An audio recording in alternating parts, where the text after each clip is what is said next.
arrived in France, what was your mission when you first arrived? Catching up with the divisions that were already there, like the 3rd Division, 42nd, and the 45th, and all of them were on the front line up there, and they were they just got into Germany. Right.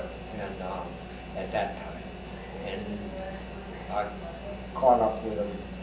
Well, being replacements, you're all broke up and sent to all these other all divisions that needed troops, you know, where they had losses. Sure.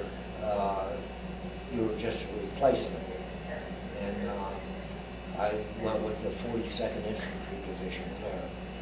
When I caught up with them, that's where I was assigned. You don't have no choice. Right. And I was assigned to 232nd Battalion. So, how long were you on the front lines? I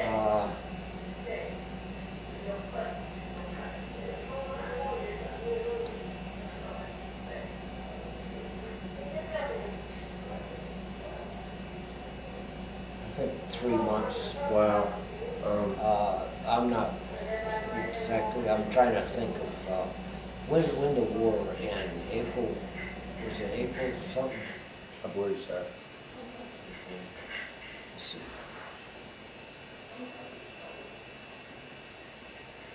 So you were there for months. Oh yeah, it might have been more than 3 months too. I don't know. What was life like on the front lines? Well,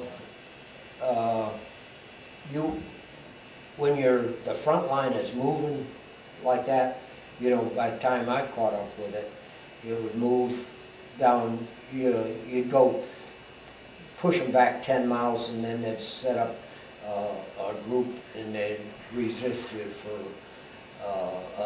until they seen they were overpowered. Right. And then they'd start moving back and the other ones back them. And it was just a little bit at a time. Sometimes it was only 3 miles. Sometimes it was 10 that we went. Sure. They got so that they were defending little towns and stuff, and they found out that we just would destroy the town. Right. You know, like if they were in houses or barns or something and putting up a resistance, shooting out of there, the Howisters would just blow the places to pieces for us. We didn't even have to shoot them. Right.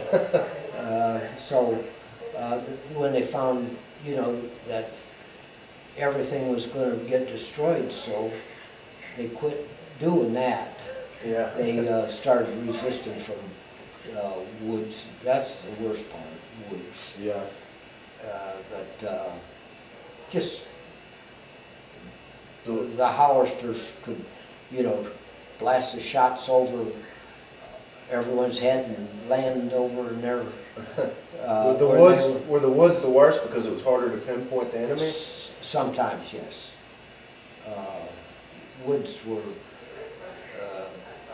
There weren't many, but there was woods. Sure. You know, it's not like this country. There's a lot of woods, but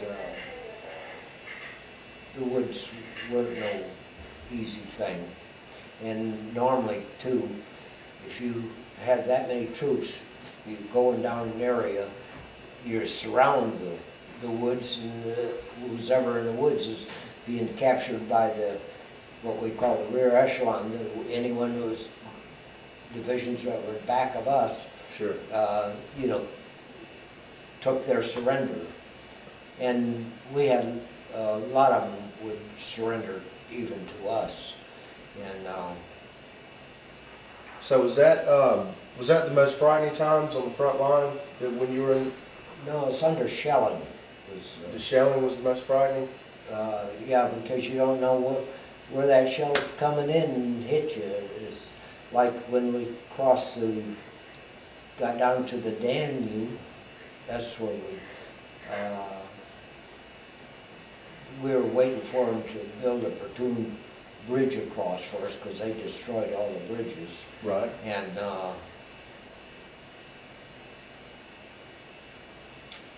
we were on the back side of a little hill there, and then they started shelling us, and that's where we lost all our kitchen crew, and we lost our medic, and so many of them there. Wow.